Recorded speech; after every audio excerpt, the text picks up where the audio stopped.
Hello, and welcome to Planning Your Business Future. On behalf of our president, Ron Busby, our board chambers, and our staff, thank you for attending. I'm Tiffany Ahelor, Outreach Specialist with the US Black Chambers Incorporated, affectionately known as the national voice of Black businesses. We represent over 140 Black chambers of commerce and small businesses across the nation, and are founded on 5 pillars of service: advocacy, access to capital, contracting, entrepreneurial training, and chamber development. This series was crafted in collaboration with our chambers of commerce, providing technical assistance and resources to businesses across the United States with the U.S. Small Business Administration, SBA Community Pilot Navigator Program. Thank you for your assistance in developing and sharing this program. We are pleased to have Wells Fargo advisors present Planning Your Business Future. The support provided by Wells Fargo over the years has continued to help Black businesses and our chambers with resources and growth strategies that build revenue and sustainability. And today is no different.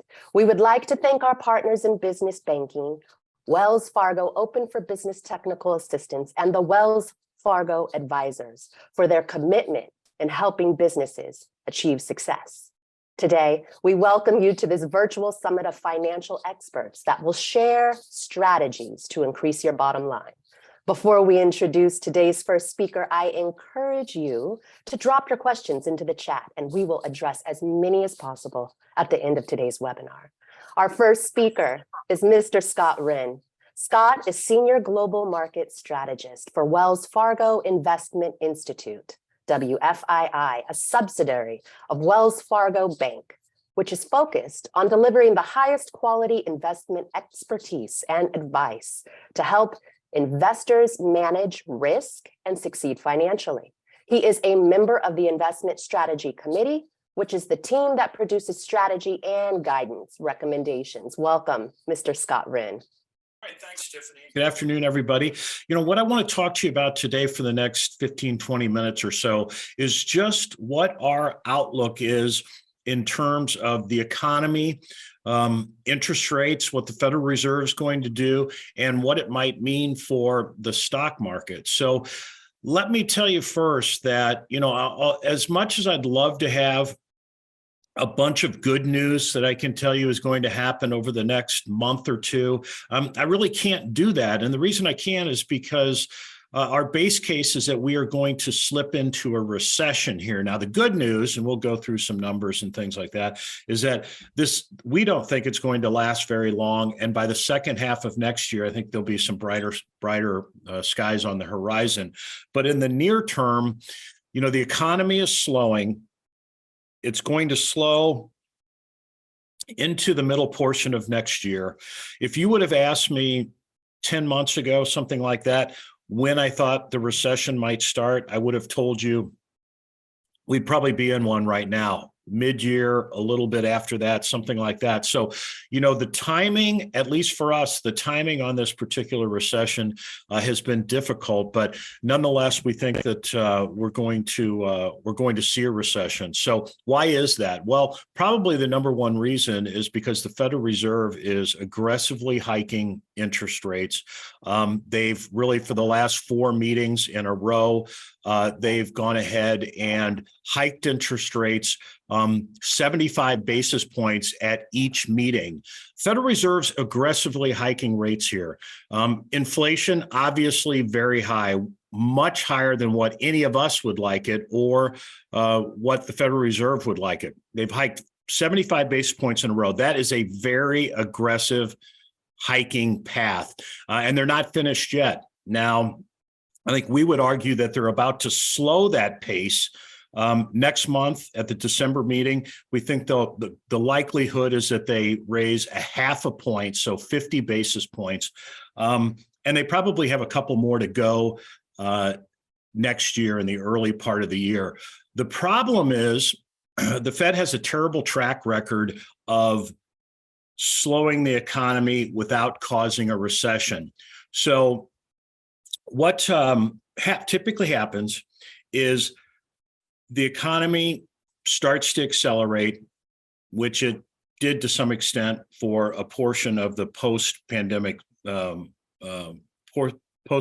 environment, but inflation climbs. Now, in this case, there was a lot of cause and effect with the pandemic and inflation. Inflation really surged to levels much more than what the Fed would like.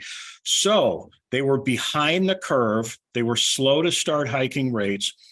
They typically would hike rates too high, leave them there for too long, and the economy would slip into a recession. So that's exactly what we think is going to happen here, because the Fed really probably 85% of the time, if you look back over the last 60 or 70 years, they have not been able to raise interest rates without causing a recession. Another thing that's still a problem, and I'm sure many of you on the line know this, is the supply chain.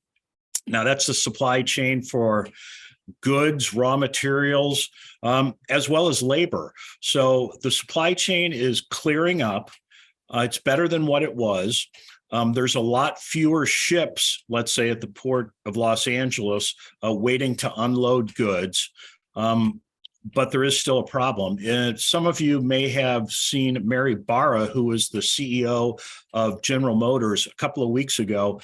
She made some comments that they are still having trouble getting semiconductor chips for cars, and that's negatively affecting car sales in a big way.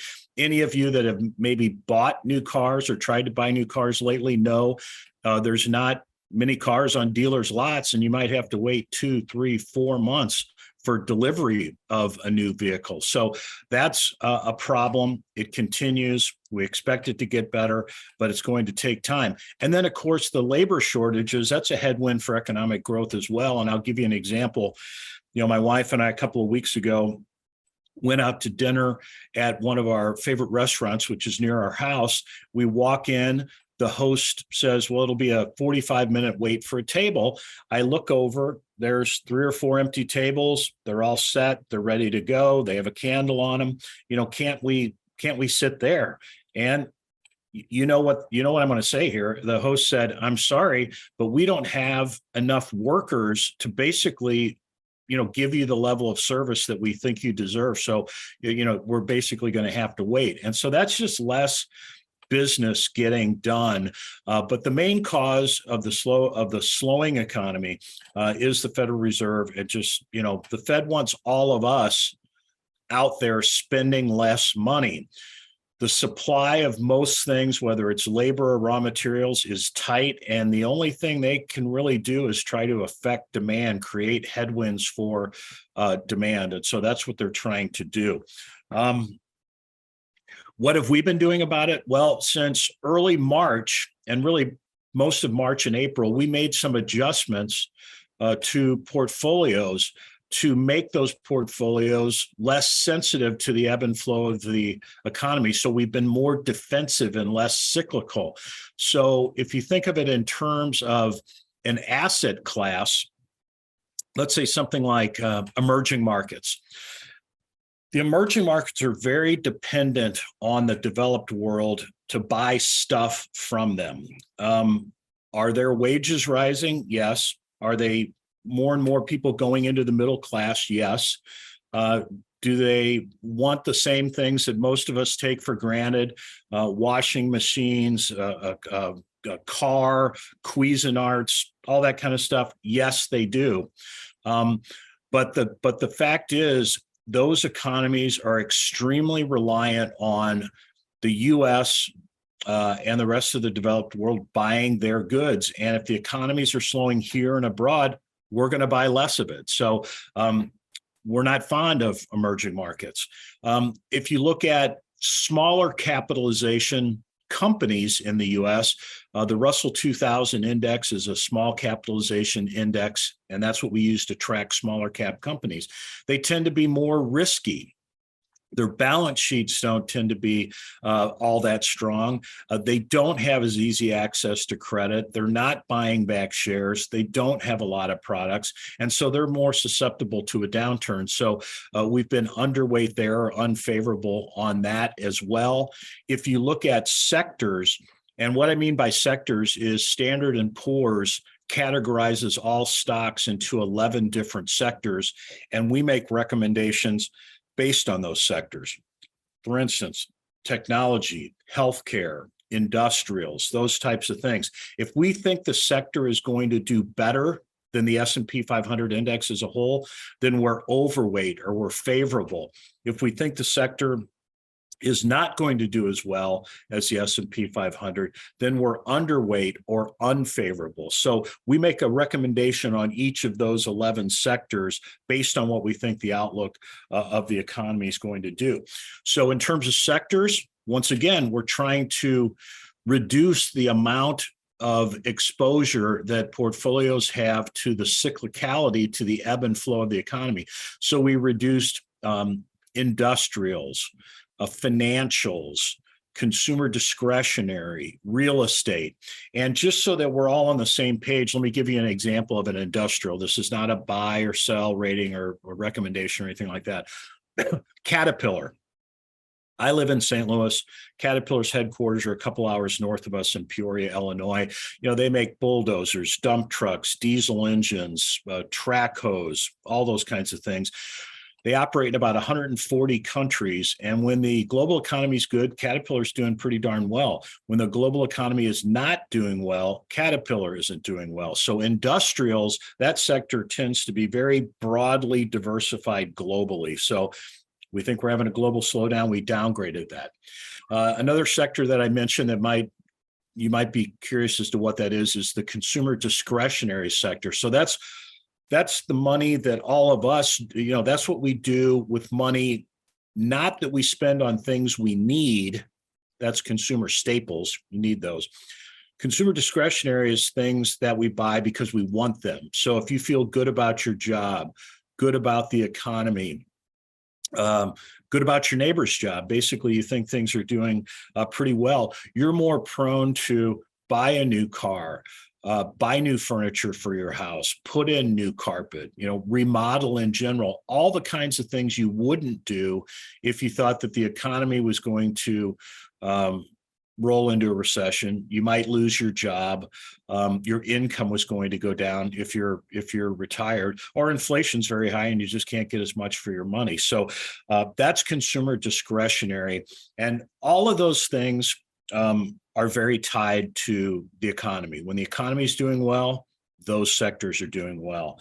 Now, as far as the numbers, and I don't want to bury you with numbers here, but part of my job is to do that, to be honest with you. As far as the economy goes, we think we'll see a little bit of growth this year, 1.6% in GDP, gross domestic product. But we think, as I said, there's going to be a recession next year. We're looking for a contraction a little bit more than 1%, 1.3. So we've been calling that a moderate recession. And I think one thing that the market has been concerned about with the Fed hiking interest rates is, are we going to have a mild recession, a moderate like we expect, or a severe? And so, the market would say, I think, overall, that the question's still out on that. That'll take a while to solve. So we're going to see a little bit of contraction next year and a little bit of growth this year. Remember, we have a $22 trillion economy. Historically, over the last 80 years, it's grown on average 2.83%, something like that.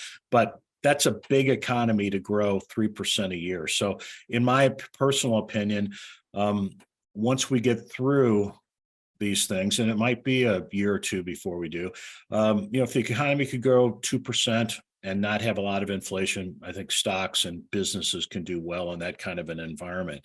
Now, inflation, which I talk to a lot of clients, I do a lot of presentations.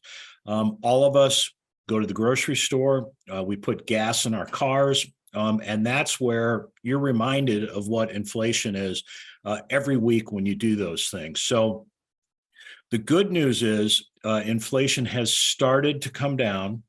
At least initially here, it's coming down slowly. If we look at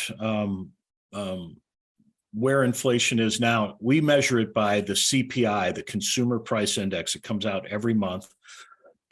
It came in at 7.7% for the month of October. That was just released last week. We think this is probably where it's going to end the year. Now, remember, 5 or 6 months ago, we hit 9.1%. That was a 40-plus year high. We're still, pretty close to that. Inflation is still really high based on where the Federal Reserve would like to see it. But the good news is we think inflation is going to start to fall off pretty quickly once we get into next year, probably closer to the middle part of next year. The economy is going to be slower. Unemployment, unfortunately, is probably going to be higher. Now, the Federal Reserve might not tell you that they want unemployment higher, but they do. We think the unemployment rate is going to go from about 3.7%. Our estimate is by next year, 5.2%. And so, if you look at the underlying situation there in the Fed's mind, if you have more people that are unemployed, they have less cash in their pockets. They're basically going to go out and spend less money. And once again, they're trying to use that blunt object, that hiking interest rates, to slow demand. Part of that, unfortunately, is a higher unemployment rate. So after all of that occurs, we think we'll be somewhere in the 2.5%, maybe 3% range for next year's inflation. Now, that is a big fall from where we are right now, but I think it's realistic if you take into account. I mean, look at the price of oil. It's fallen from $120 or $30. We're at $85 today. There's been some wage pressure. We think that's going to deteriorate. I think you're going to see just price pressures ease with a slower economy as we move through the next year. Now, interest rates in general, I always watch the yield on the 10-year Treasury note. That's what prices for mortgages and things like that are priced off of. Now, if any of you have been looking for a house, or your kids or your grandkids have been looking for a house, you know that the rate on a 30-year fixed mortgage just this year went from below 3% in January. About a week ago was 7.25%. Now it's a little bit lower than that right now. But I mean, that is a big move in interest rates. Once again, the Federal Reserve wants the housing market to slow down. They want prices corrected there and went down a little bit. That would be fine with them. That all weighs on inflation. So we think interest rates, 4% is our number for the end of this year. We're a little bit below that today. We're a little bit above that last week. These interest rates have been very volatile. But I think the good news is the economy slows and inflation's lower next week or next year.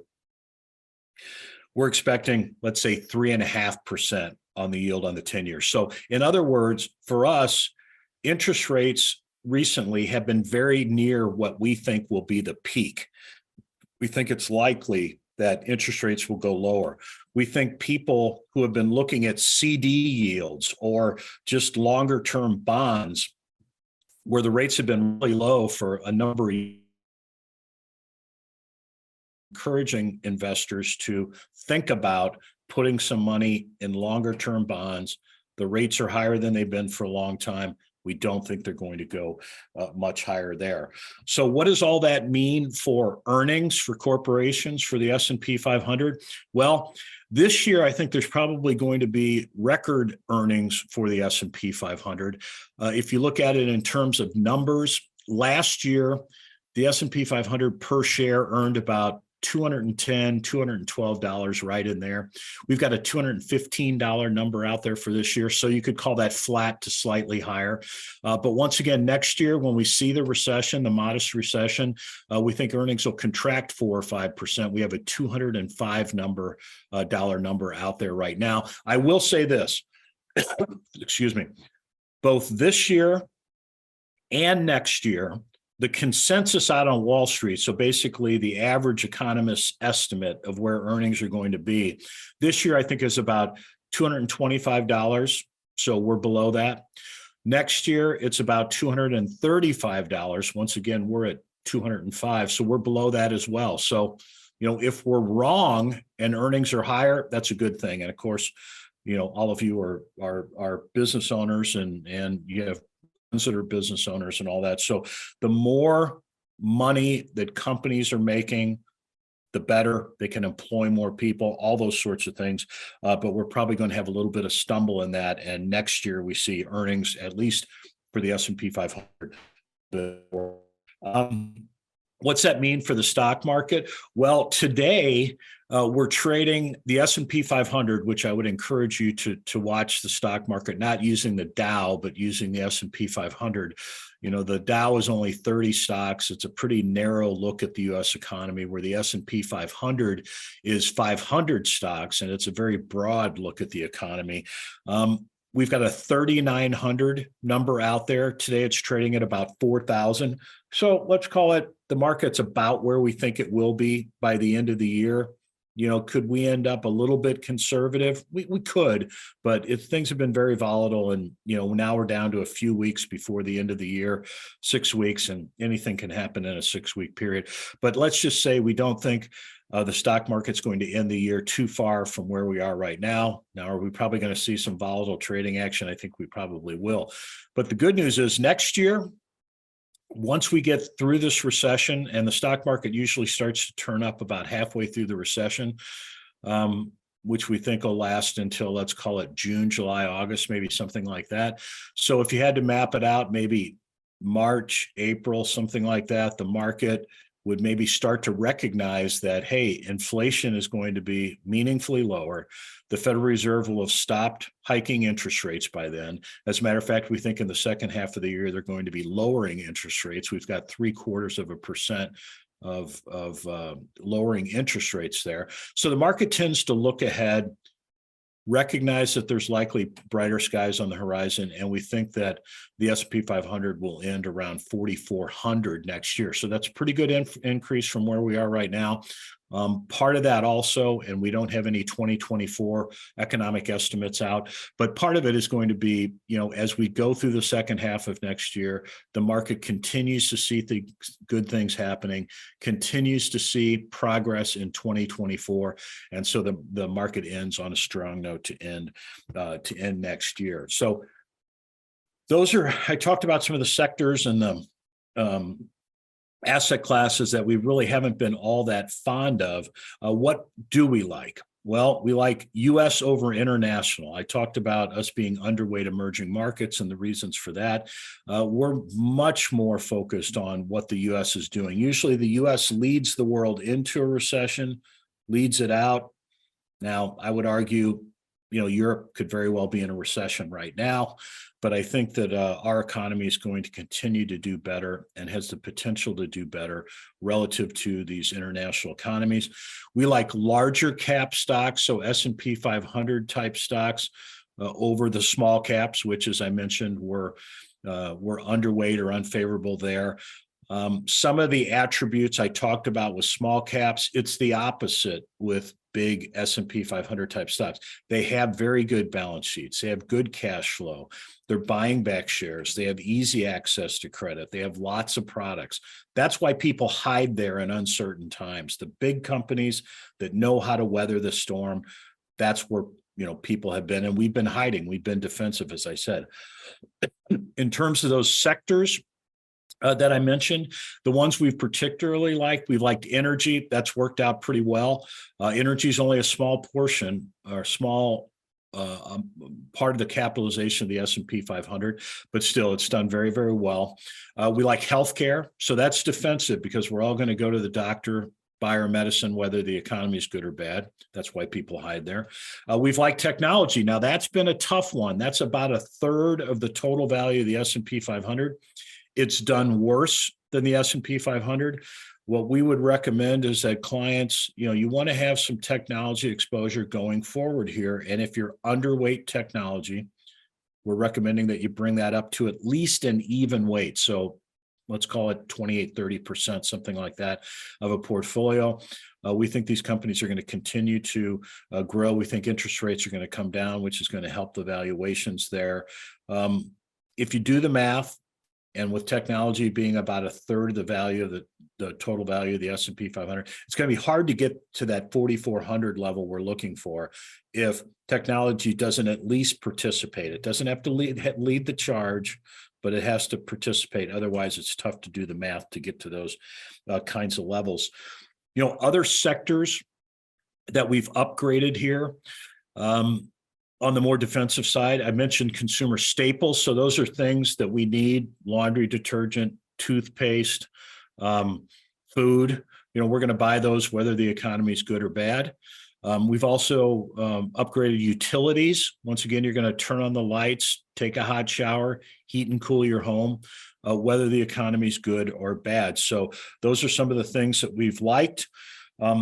Time horizon here, we think we're in for some volatility here in the near term. Let's say over the next few months. If your time frame is 3 months and you can't sleep at night because the market's making you nervous in the economy, you might want to hold on to that cash. Or I always use the example, or I have been using it. You have a big liquidity event. Your daughter's getting married. You got to write a big check. Recommend holding on to that cash. But if your outlook is 2, 3, 5+ years, you need to take advantage of lower stock prices. The best time to buy stocks historically is when you don't really feel very good about buying stock, because it kind of makes you queasy. Your friends are nervous about the stock market. The media is nervous about the stock market. That's the best time to buy stocks, is when nobody likes them. Worst time to buy stocks is when you love stocks, your friends love stocks, the media loves stocks. You're standing in line at the grocery store and the two people in front of you are talking about how great the stock market is and how much money. That's when you want to lighten up. That's telling you, hey, this is a little too enthusiastic. So we're nowhere near now. Sentiment's pretty bad. We think it's going to improve over time, but certainly we want to buy stocks when they're down. I'll say this: we just got through the election. We've been a believer that we're going to have split government. So in other words, we felt like the Republicans were going to take the House. It's going to be much narrower than what we thought, but that still looks to be the case. Not guaranteed; it hasn't all been settled yet. But I think that what that probably means is we're going to have less new spending. So clearly. New spending, I think, is going to be tough right now. And whether you're a Republican or a Democrat, let's face it, when you have a $30+ trillion deficit, it's not because one party likes to spend money and the other one doesn't. They all like to spend money. Okay. And so that's how you get to a deficit that large. But I think it's safe to say that there's going to be less new spending. Once again, we're assuming that there's a split government here with the Republicans controlling the House. And so that's the situation there. So really, what I'm going to do is open it up to some questions. I'm not sure if Tiffany wants to kind of moderate that, but certainly I went a couple of minutes over my allotted time, but I'd be more than happy to take any questions that anyone might have out there. Excellent. Thank you, Mr. Wren. We do have a couple of questions in our chat that have come on based off of what you've been saying. I want to be also, respectful to time. Mr. Gregory Vernon, do you want me to save all questions till the end and we can come back, or should we hit these up really quick? No, give Scott 2 or 3 questions, because I know he is time crunched to other matters. Excellent. So give him his questions so he can move on, do other things. What do we have, Tiffany? All right. Mr. Wren, given this current outlook, what are some practical steps small businesses can take to manage inflation? Pass on the higher cost to customers, ? Arrange flexible financing, ? I think right now is and probably what a lot of people on this call have been doing is they have been able to do some price increases here. I think that everybody's had a tough time finding people to work. The people that they've probably found have cost them more than what they would like. I think for the time being and in the very near term, what I've seen in any surveys we've done is that businesses have had good success at passing through prices. People understand that inflation's up right now. And so I think that's one thing to do. Another thing I think is always good to do is just to refresh your relationship with your source of credit, let's say your banker, and just talk to the person who's covering you. Understand what your liquidity needs are, make sure that they understand where you're coming from so that everybody's on the same page here, because, if we're right, we have not hit the recession yet.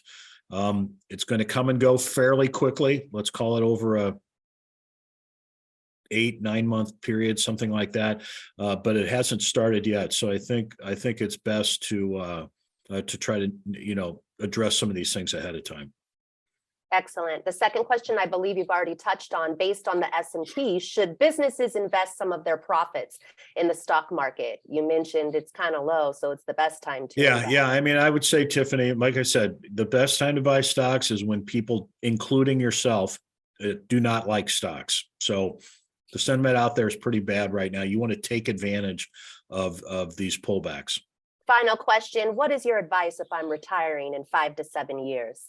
Okay, here's the situation, Tiffany, is we are all living longer. And that means that, we are all going to have to make our money last longer. And I think one of the best ways to participate in the continued growth of the global economy, which it's going to continue to grow, is through the ownership of stocks. So we're all going to have to be in the stock market for longer than past generations. And of course, you have to figure out what's your tolerance for risk. I mean, if you're laying there in bed at night and can't go to sleep because you're worried about what the stock market's going to do the next day, you've got too much risk. But you need to be invested. There are multiple ways to be aggressively invested or much more conservatively invested. So I'd talk to your financial advisor about that. But that's an important thing, is you have to get a grip on what your risk tolerance is. And people always make the mistake in a market that's going up. They think my risk tolerance is pretty high. This is working out great.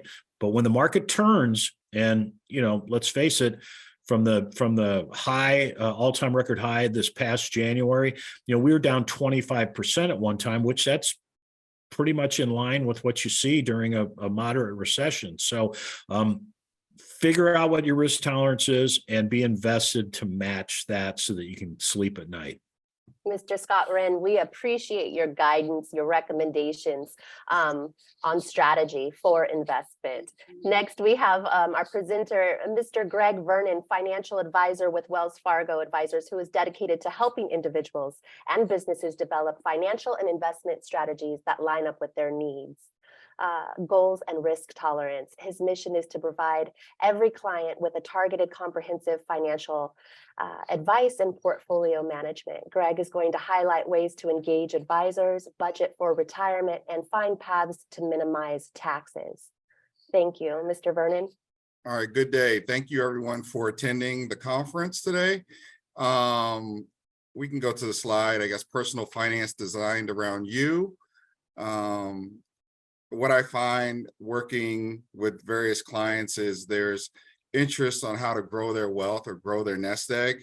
And on the bank side, there isn't that many choices to choose. There's basically CDs or money market instruments, et cetera. Now, the bogey in the room that Scott mentioned is inflation. Everyone wants to grow their money faster than inflation. And historically, it's run at about 2.5%. 3%, but now we're facing inflation at about 8%, 7.7 to 8%, which is, unreal. You have to go back 39 years to get to inflation at that rate. So it's funny. I have a client that's fairly wealthy, and he always tells me, Greg, I remember when milk was 25 cents. I remember when hot dogs were 50 cents at the baseball game. I remember when I could go to the baseball game, go see the Yankees for 20 bucks. He's like, none of that exists anymore. I remember, I could get a gallon of gas for $1.25, and none of that exists anymore. So to individuals that are looking towards retirement, and this, mind you, is coming from a wealthy individual. He's fairly wealthy. I said, Dr. G, why do you care? You're wealthy. It doesn't really matter. But he still remembers the good old days. He's probably talking about the 70s, late 70s, and prices. Those prices are still stuck in his mind. And now we have to look forward as prices are increasing ever so fastly. So let's go to the next slide. I want to go into how we work here at Wells Fargo Advisors and how we help clients grow their nest egg. So when you engage with Wells Fargo advisors, you're dealing with a team-based approach. And what we like to do is take a full balance sheet approach, meaning we want to grow your assets primarily through investing, but we want to minimize your liabilities, meaning your lending costs. So you're going to have a team on the team. You're going to have a premier banker that's going to address all your banking needs. We have lending professionals that we work with very closely to minimize your borrowing costs, your lending costs. And then we have investment strategists, investment managers that tap into the wealth of knowledge of a Scott Wren at the Wells Fargo Investment Institute to help structure your portfolio to your risk tolerance and needs and goals. So that's in a nutshell how we work. Let's go to the next slide here. So some of the keys to unlocking your dreams here. This slide looks pretty plain vanilla.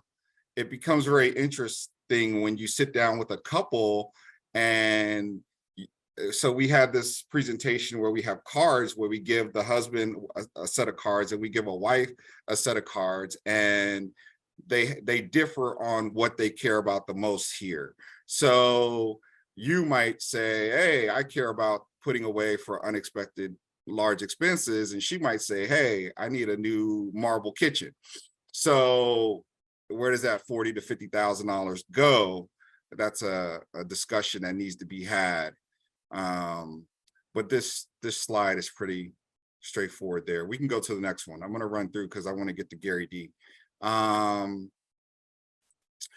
Wells Fargo Premier is something that we just rolled out in July. It is the experience that we're trying to give our clients, our key households that have 250,000 or more with us. If you don't, that's okay. We're still going to work with you to help get you there. We can go to the next slide. I'm assuming everybody's going to have this deck to read anyway. So let's go to the next one on. All right, there we go. So this is what Scott was talking about, the market cycles. The reason why I love this slide is you look in any 5 to 10 year period, the market always ends up higher. So it just goes through the resilience of the market cycles. Like I remember in 1990, I was thinking about going into the military and the Gulf War ensued. And I said, oh, you know what? I probably should just go to college. But that was a thought. And I just love this slide. It just shows you that over time, you're going to tend to do better being invested well in the market, which is what we help you do. We can go to the next one. The expertise of Wells Fargo and the Investment Institute. Scott is one of the senior people there. There's 200 investment professionals there. They publish media resources, et cetera. What I want to do for this group is I want to disseminate some of their writings. I have to work with Lisa on that, Lisa and Warren, to get that to you.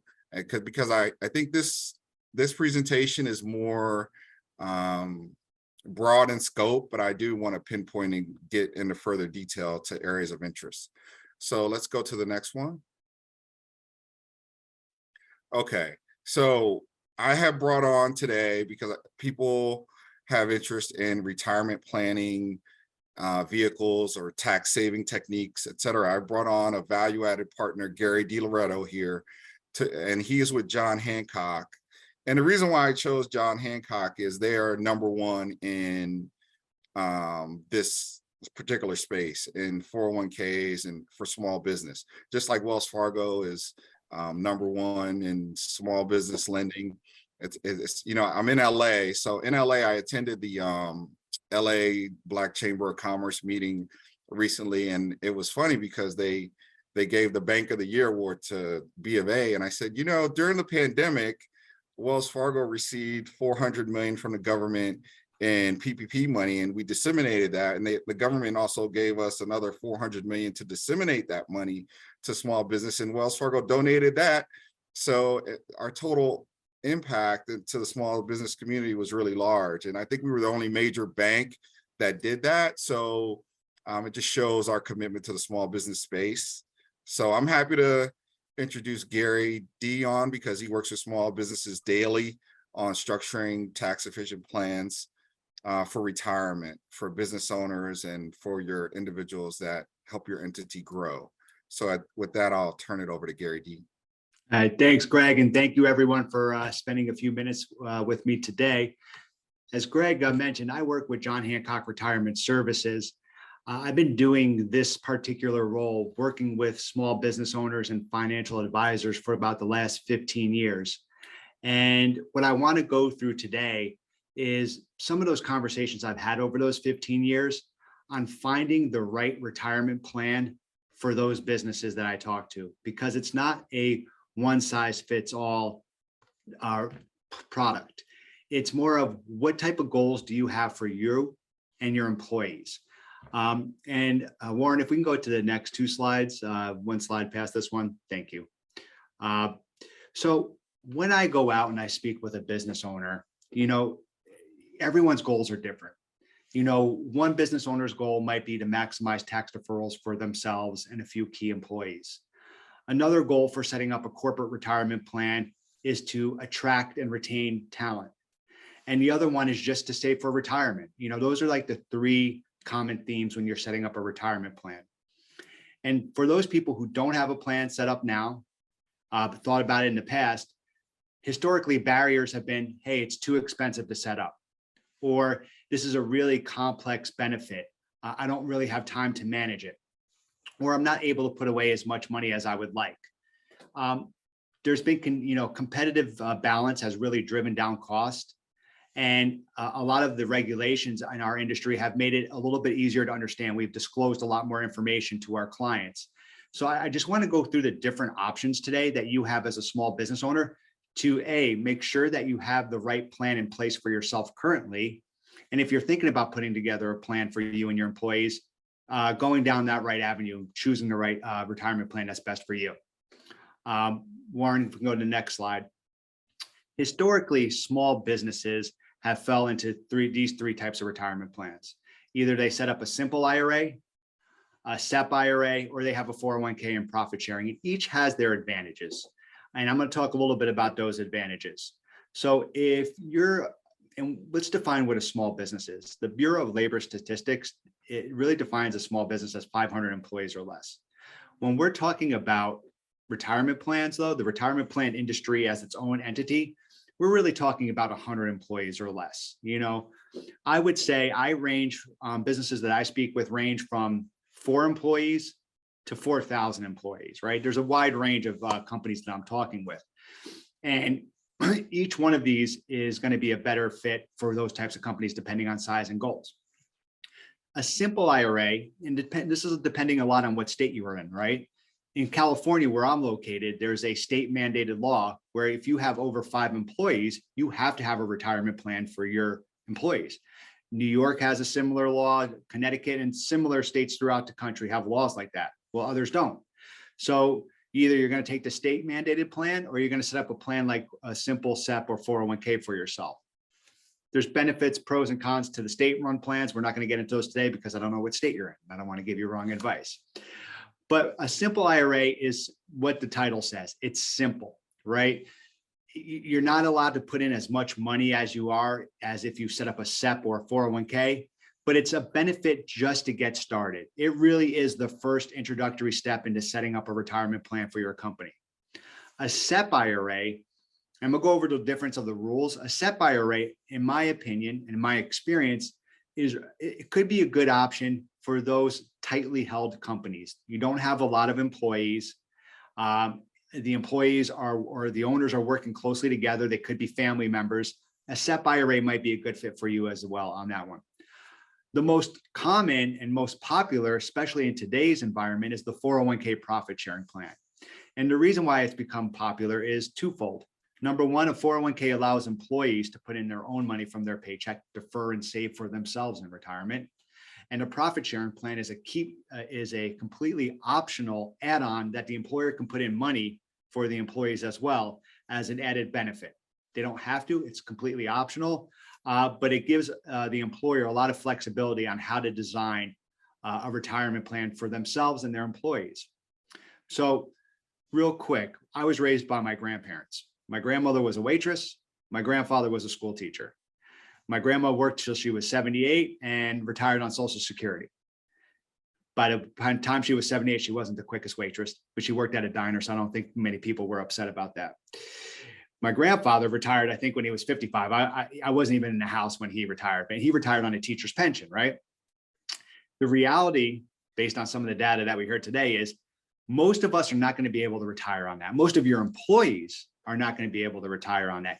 You have to offer them an avenue to save for themselves so they can retire with dignity. And it is a benefit that is being asked about more as you're trying to find people to work in your businesses. So having a really competitive retirement plan can really help with some of the gaps in maybe trying to find people to work within your business. So that's why I find this conversation a really important conversation. The other one is I go and talk to business owners almost on a daily basis. And when I'm talking to a small business owner, a lot of the feedback that I get is, I invest in real estate, I don't invest in the market. Or secondly, I'm going to sell my business. That's my retirement plan. Well, as you can tell in today's economic environment, you might not be able to find a buyer when you want to sell. So I would look at these retirement plans as a way to diversify your retirement planning. So if we can go to the next slide, Warren, I'm going to show you the difference between these retirement plans. Now I'm going to this slide is a little busy for the presentation that we're having right now, but I'm going to make sure everyone gets a copy of this. Greg, if that's through you, Tiffany, if that's through you, because I think this is the best slide that we have that differentiates the different options for you. So the first question I ask a business owner when they're trying to set up a plan or they have a plan and they want to reevaluate what they set up is, why did you set the plan up in the first place? And a lot of times is, I was just looking for a way to save money on taxes, because a 401k, the money comes out of your income that you pay yourself and it goes in to an account either as a pre-tax contribution before you pay taxes on it, and it grows tax deferred. So every year you grow, it grows, you're not paying taxes on the growth, or it goes in as a Roth contribution. You pay the taxes on it, it grows tax deferred, and you take it out in retirement tax free, right? So that's an option within the 401k. The SEP IRA it's completely employer funded, meaning I'm an employee, I can't put away money into a SEP IRA out of my paycheck. The employer has to put money in on my behalf. A simple IRA is I can put money in out of my paycheck, but it's the limit, the government limit is a lot lower than what I could put in for myself in a 401k. So if you have a high earning employee base, the simple IRA is not going to be a good option. They're going to be really limited on how much money they can save for themselves.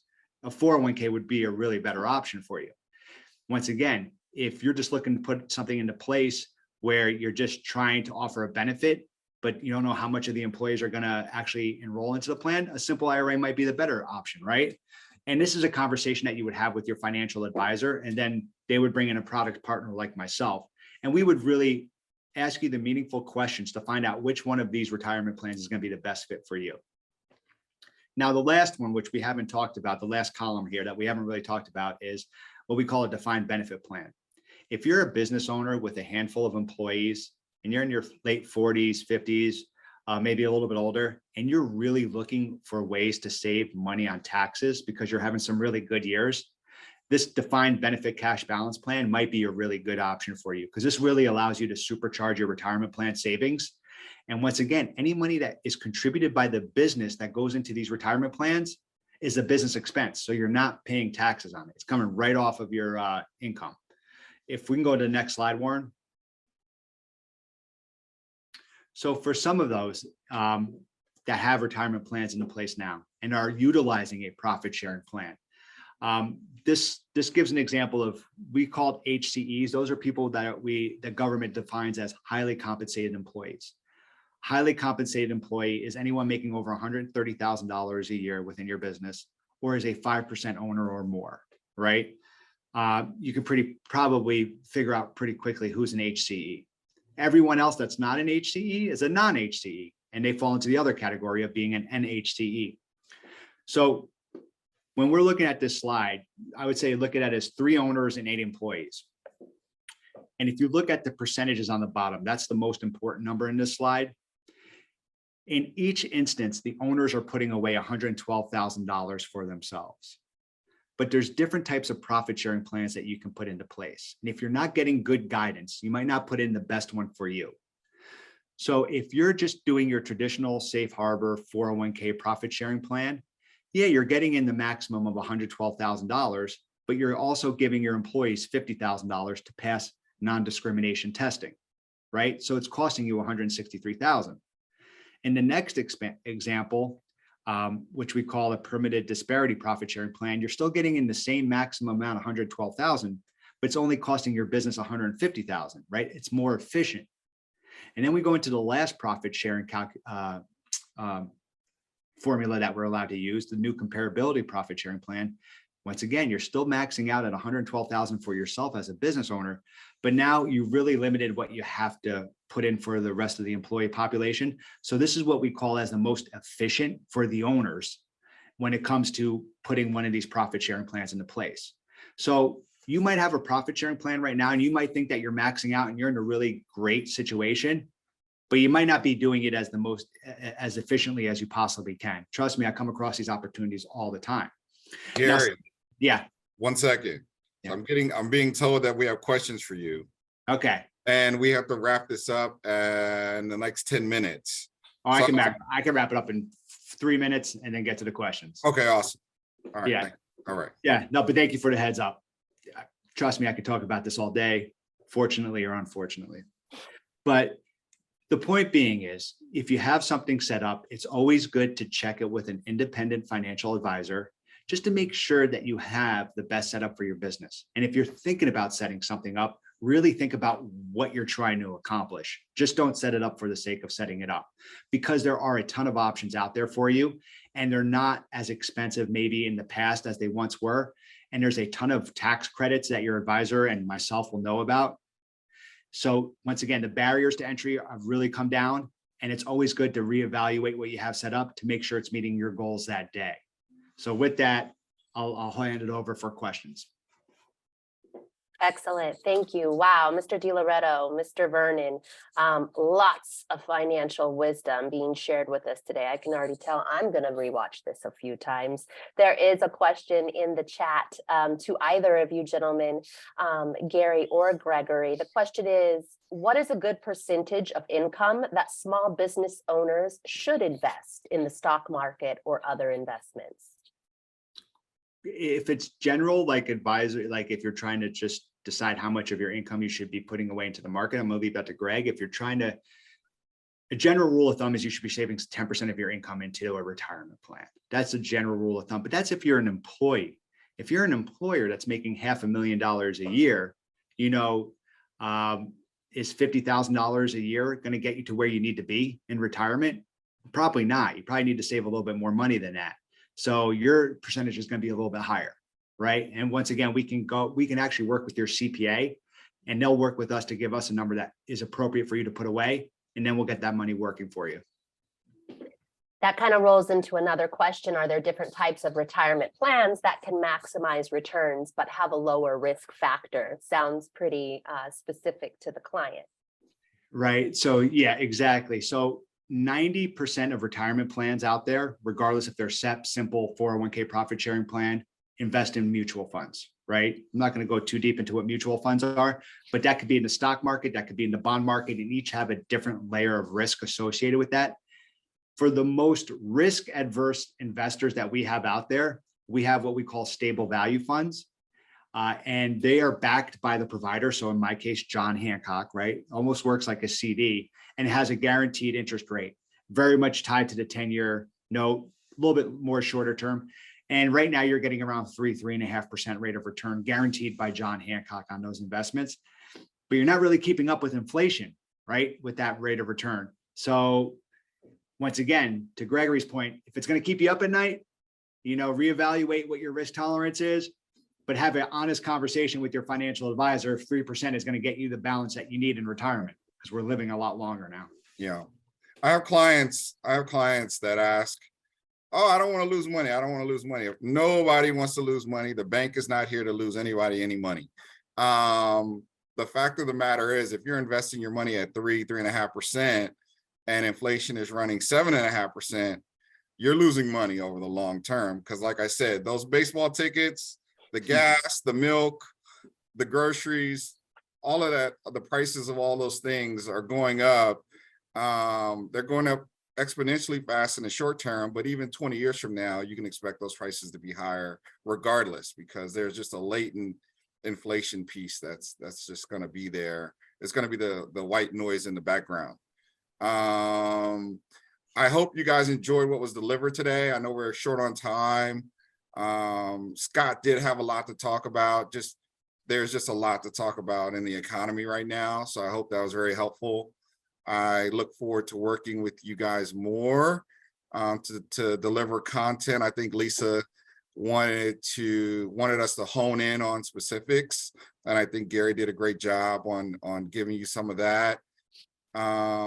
Feel free to reach out to me. You can always shoot me an email and I will get right back to you. We have a ton of resources available on our platform. Sometimes I tell clients, I feel like if you remember that show, The Love Boat, I feel like Isaac from The Love Boat. Like, we have everything here at Wells Fargo to take care of you. So just please feel free to email me. I had two other people to get on this call. Aaron Henry, who is our private wealth advisor. He works with our investment strategists, et cetera. So he works with tailoring portfolios for clients. And then I had Jock Bailey to come on for small business, because I think there were some questions on business succession planning. But I think that's another call that we could possibly put together on for those guys. They couldn't make it due to scheduling conflicts. But again, I want to say thank you for the opportunity to speak, and I don't want to go over time because I'm very punctual. Excellent. Thank you, Mr. Gregory Vernon. The good and the bad news, right? We ran out of time. We've got a lot more questions, but our team here at USBC will make sure that we Q&A those, reach out to you, and we get those answered. So what I want to do, if I see a trend in the questions, what I want to do is I'll forward over. Wells Fargo disseminates pieces on specific products, so I'll send that over to address things. But my email is there. Please feel free to email me or call me, etc., and I will get you an answer as soon as possible. Gentlemen, thank you. Thank you for attending Planning for Your Business Future. This was possible through our work with Wells Fargo Advisors and the SBA Community Navigator Pilot Program, funded in part through a grant with the U.S. Small Business Administration. A tremendous thank you to you presenters, Mr. Scott Wren, Senior Global Market Strategist, Managing Director, Wells Fargo and Company, Mr. Gregory Vernon, Financial Advisor with Wells Fargo and Financial Advisors, Mr. Gary D.A. DeLoretto, Regional Vice President, Pacific Coast, John Hancock.